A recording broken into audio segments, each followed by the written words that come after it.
कला के विद्यार्थियों, मैं डॉक्टर दिनेश कुमार वर्मा, सहायक आचार्य चित्रकला, राजकीय महाविद्यालय बूंदी। विद्यार्थियों, मैं आज आपको अजंता कला में जो 10वीं गुफा है, उस 10वीं गुफा के अंदर कौन कौन से चित्र है, वहाँ की कला कैसी है, उसके बारे में जानकारी देने जा रहा हूँ। विद्यार्थियों, मैंने पिछली वीडियो में आपको बताया था कि अजंता कला को भारतीय शास्त्रीय कला के नाम से जाना जाता है। यहाँ पर बुद्ध के जन्म और जातक कथाओं का चित्रण हुआ है।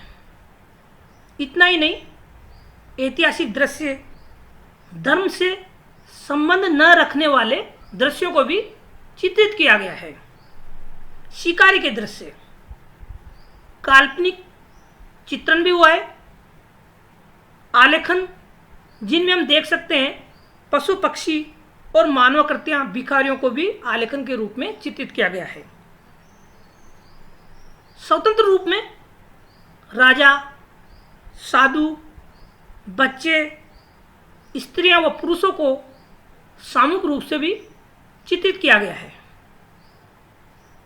विद्यार्थियों, अजंता कला में हीनयान और महायान दो संप्रदायों की विचारधारा के तहत चित्रांकन हुआ है। हीनयान भगवान बुद्ध को विभिन्न प्रतीकों के रूप में पूजते थे, जैसे बोधि वृक्ष, धर्मचक्र, मृग, हस्ती, चरण चिन्ह आदि के माध्यम से कलाकारों ने व्यक्त किया है। वैसे अजंता में जातक कथाओं का चित्रण हुआ है, बुद्ध जीवन की घटनाओं से संबंधित चित्र बने, व्यक्ति चित्र भी बनाए गए हैं, ऐतिहासिक दृश्यों को भी बनाया गया है और अलंकरण भी किया गया है। ये संपूर्ण अजंता कला में देखने को मिलता है। लेकिन हम आज बात करते हैं पर्टिकुलर 10वीं गुफा के चित्र की, कि 10वीं गुफा में कौन कौन से चित्र बने हुए हैं। 10वीं गुफा का प्रवेश द्वार बहुत ही विशाल है। सन 1819 ईस्वी में सामने की पहाड़ी के सीकर के ऊपर से मद्रास आर्मी के जो सैनिक थे, उन सैनिकों ने सर्वप्रथम इस गुफा के प्रवेश द्वार को देखा था और उसके बाद ही अजंता कला के बारे में हम सबको इसके बारे में ज्ञात हुआ। कई विद्वानों ने अजंता कला पर लेख लिखे, चित्र बनाए, कलाकारों ने उनको प्रकाशित करवाया गया और जनता को अजंता कला से रूबरू कराने का प्रयास किया गया। अजंता की 10वीं गुफा बहुत प्राचीन है और ये एक चैत्य गुफा है। जैसा कि मैंने पिछली वीडियो में बताया था कि अजंता में चैत्य और विहार गुफाएं बनी हुई है। तो 10वीं गुफा चैत्य गुफा है। यहाँ के फर्श पर कुछ गड्ढे बने हुए हैं जिसमें रंग घिसे पीसे जाते थे, यानी उन गड्ढों में अजंता के कलाकार जो खनिज रंग होते थे, उन खनिज रंगों को घिसते थे, घोटते थे उनको। उनमें स्थायित्व के लिए गोंद, सरस आदि को मिलाया जाता था। विद्यार्थियों, आप इस फोटोग्राफ को देखिए। अजंता की 10वीं गुफा की फोटोग्राफ है।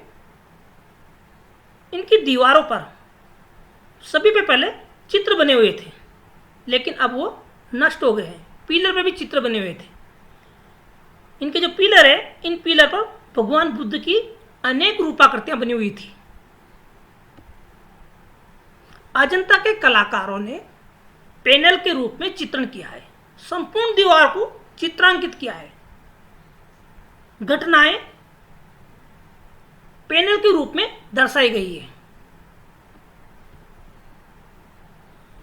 10वीं गुफा के चित्रों में हम बात करते हैं स्तूप पूजा की, जो नवी गुफा के समान बनी हुई है।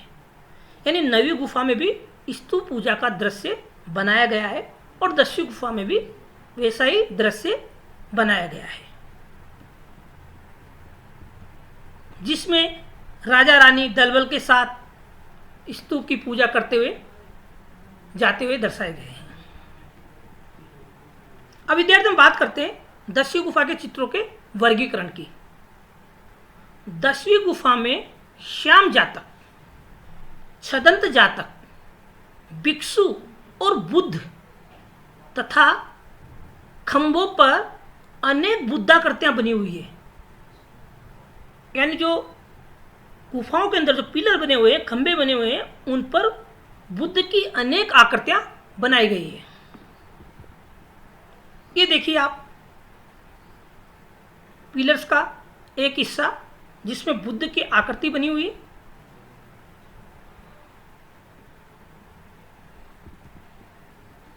उसी तरह आप इस दूसरी फोटोग्राफ में देखिए बुद्ध की पेंटिंग। पिलर का कोई सा भी हिस्सा इन्होंने खाली नहीं छोड़ा है, सब जगह अजंता के कलाकारों ने चित्रांकन किया है।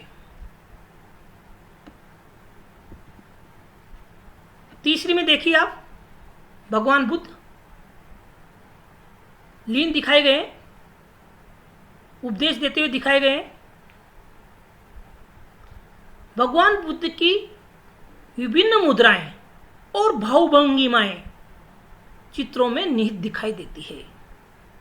इतना ही नहीं, कला में जो रेखांकन है और वह पूर्ण है, भाव व्यंजक है।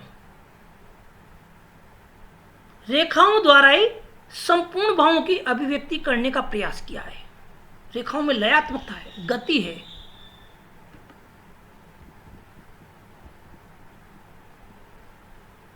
ये देखिए आप विद्यार्थियों, अजंता के पिलर्स जिन पे फोटोग्राफ किस तरह पेंटिंग बनी हुई है, अलग अलग भगवान की मुद्राएं बनी हुई है। भगवान बुद्ध की कलर फीके हो गए, काफी प्राचीन है। यहां तक कि कहीं कहीं दीवारों पर से प्लास्टर भी हट गया है।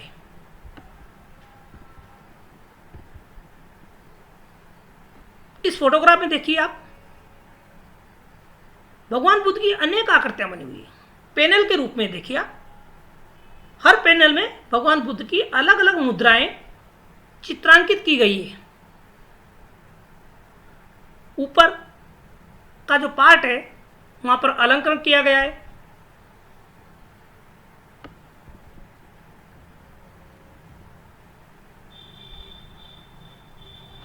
भगवान बुद्ध,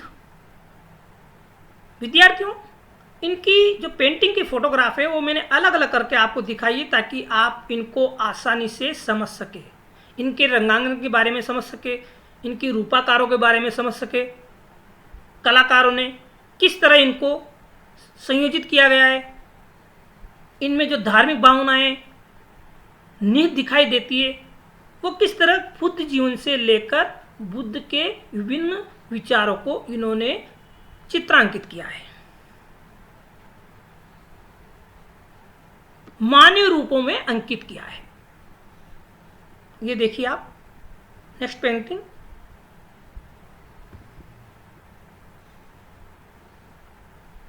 भगवान बुद्ध की पेंटिंग। ऊपर अन्य व्यक्तियों को उड़ते हुए गंधर्व प्रतीत होते हैं, नीचे भक्तों को दिखाया गया है।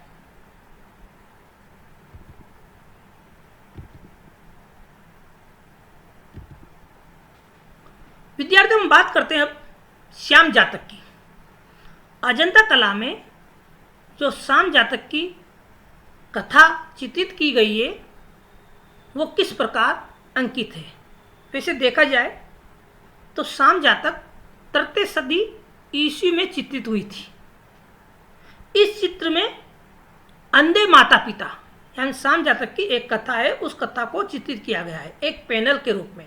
अंधे माता पिता की सेवा करने वाले काले रंग की युवक श्याम को बनारस के राजा द्वारा तीर मारने की कथा का इसमें अंकन किया गया है। कंधे पर घड़ा रखे श्याम की आकृति में सौम्यता है और पिता की आकृति में असीम वेदना व्यंजित हुई है। यानी श्याम के जो पिताजी का चित्रांकन किया है उसमें वेदना है। भागते हुए हिरणों के चित्रण में मार्मिकता दृष्ट हुए है। यानी श्याम जातक को जब कलाकारों ने चित्रित किया तो श्याम जातक की कथा के अनुकूल पैनल के रूप में अलग अलग पार्ट में इन्होंने चित्रित किया है। एक ही घटनाक्रम को अलग अलग दृश्यों में दर्शाया है। अब हम बात करते हैं विद्यार्थियों 10वीं गुफा में छदन जातक की। छदन जातक इसे देखा जाए तो अजंता के कलाकारों का प्रिय विषय रहा है। ये 10वीं गुफा में भी नहीं, अन्य गुफाओं में भी चित्रित हुआ है। यानी 10वीं गुफा में 2 बार छदन जातक कथा को चित्रांकित किया गया है तथा विहार गुफा संख्या 17 में एक स्थान पर यह विषय चित्रित हुआ है। इसमें हाथियों यानी विशाल हाथी की विभिन्न मुद्राओं, हाथियों की विभिन्न मुद्राओं और भावों का बड़ा सुंदर चित्रांकन किया गया है। कलाकारों ने अलग अलग मुद्राओं में हाथियों का अंकन हुआ है। चित्रांकन में कलाकारों ने घने जंगल के दृश्यों में हाथियों को जल क्रीड़ा में मस्त, यानी हाथी जल क्रीड़ा करते हुए मग्न दिखाए गए हैं। छदंत हस्ती अपनी हथनियों को, यानी जो छदंत हस्ती है वो अपनी हथनियों को सूंड से कमल पुष्प देते हुए दर्शाया है तथा वन में अजगरों और मकरों के साथ हाथियों के संघर्ष का भी अंकन हुआ है। कमल, सरोवर, पुष्पित साल वृक्ष तथा हाथियों की स्वाभाविक क्रियाएं यथार्थात्मक ही नहीं वरन कल्पना शक्ति के सुंदर समन्वय के साथ भी कलाकारों ने चित्रित किया है। यानी अजंता के कलाकारों ने हाथियों का यथार्थ अंकन भी किया और कल्पना से भी सुंदर उनको चित्रित किया है। ये देखिए विद्यार्थियों आप, छदन जातक, विभिन्न हाथी जंगल में,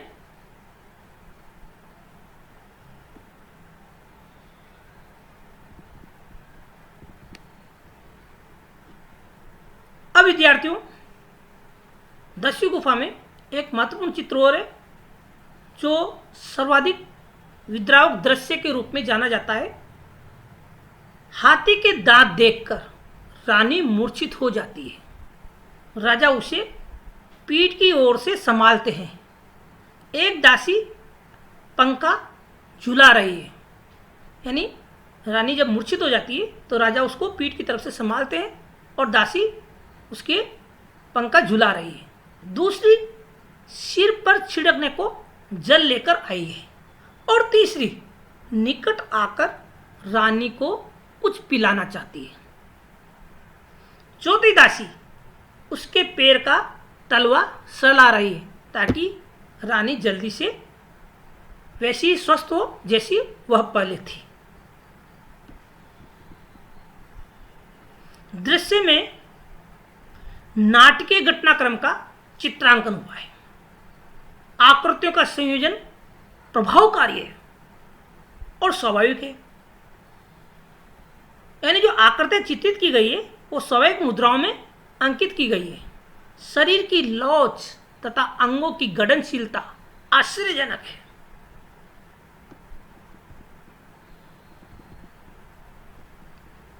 विद्यार्थियों 10वीं गुफा में जुलूस का चित्र भी बना हुआ है। गुफा की बाईं भित्ति पर एक जुलूस का चित्रण हुआ है जिसमें बोधि वृक्ष वह स्तूप की उपासना हेतु राजा तथा उनका दल चित्रित है। सशस्त्र घुड़सवार दल के आगे और पीछे राजा 8 स्त्रियों के बीच में हैं, जो तीव्र गति से चल रहे हैं। ये जुलूस का दृश्य है। बोधि वृक्ष की पूजा के लिए राजा जा रहे हैं। ये देखिए आप जुलूस का चित्र, गुफा संख्या नंबर 10। ऊपर का पार्ट रेखांकन के रूप में, नीचे वाला पार्ट कलर से। इसमें बीच में केंद्र में राजा बने हुए हैं, अनेक स्त्रियां जुलूस के रूप में बोधि वृक्ष की या स्तूप की उपासना हेतु जाते हुए दर्शाए गए हैं।